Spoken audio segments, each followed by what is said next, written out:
কেমন আছো? আমার আরও একটা নতুন ভিডিওতে তোমাদের সবাইকে স্বাগত। আজকে আমার পাপার ফার্স্ট বার্থডে, তো আমরা তার জন্য যাচ্ছি সকাল সকাল রেডি হয়ে পুজো দিতে দক্ষিণেশ্বর যাচ্ছি আমরা। তো আমরা কিন্তু দক্ষিণেশ্বরে বাইকে করে যাচ্ছি, যেহেতু আমাদের যেখানে থাকি সেখান থেকে ডিস্টেন্স খুব একটা নয়, তার জন্যই আমরা বাইকে চলে যাচ্ছি।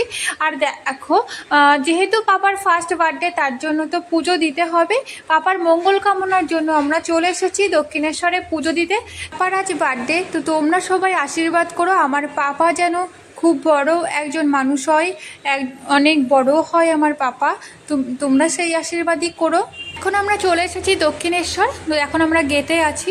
তারপরে বাইকটাকে পার্কিং করতে হবে, বাইকটাকে পার্কিং করে তারপরে আমরা পুজো দিতে যাব। আগে পুজো দেবো, না হলে তো 12টার আগে গেট বন্ধ হয়ে যাবে, তার জন্যই আগে পুজো দিয়ে নেব, তারপরে অন্য কিছু। এমনিতেও আমাদের আসতে অনেকটা লেট হয়ে গেছে। আর দেখো, এবার আমাদেরকে ব্যাগ আর আমাদের ফোনটাকে রাখতে হবে, ব্যাগটা রেখে তারপরে আমাদেরকে ঢুকতে হবে পুজো দিতে, না হলে আমাদেরকে কিন্তু যেতে দেবে না।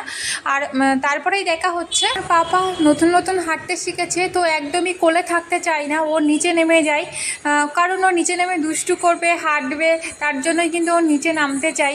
আমাদের পুজো দেওয়া হয়ে গেছে, এবার আমরা একটু ঘুরেই বাড়ি চলে যাব, আমরা এখানে আর থাকবো না। তো এখানে দেখো প্রচণ্ড গরম পড়ছে, দেখো আকাশে কিন্তু অনেকটাই রোদ করছে, আকাশ পুরো পরিষ্কার। আর এখানে একটু ঘুরেই তারপরে চলে যাব। তো দেখো এখানে থাকতে খুবই ভালো লাগে, শান্তি লাগে একটা, কি করব তাও চলে যেতে হবে, পাপা যেহেতু অনেকটাই কষ্ট পাচ্ছে। আর এখানে আমার মা সবসময় টানে, আবার আসবো এখানে। আমরা দক্ষিণেশ্বরকে টাটা করে আমরা কিন্তু বাড়ি চলে যাচ্ছি। আর দেখো এখন হচ্ছে রাতের বেলায় পাপার বার্থডে কেক সেলিব্রেশন হচ্ছে, কেক কাটা হয়েছে। তো পাপা নিজে নিজে কেটে নিজে নিজে খাওয়া শুরু করে দিয়েছে, যেহেতু কেউ আসতে পারেনি, পরের দিন কালী পুজো, তার জন্য কিন্তু কেউ আসেনি। আর দেখো এখন আমার পাপা গানের সঙ্গে সঙ্গে নাচও করছে। এর মতন ভিডিও এই পর্যন্তই, দেখা হচ্ছে পরের কোনো ভিডিওতে।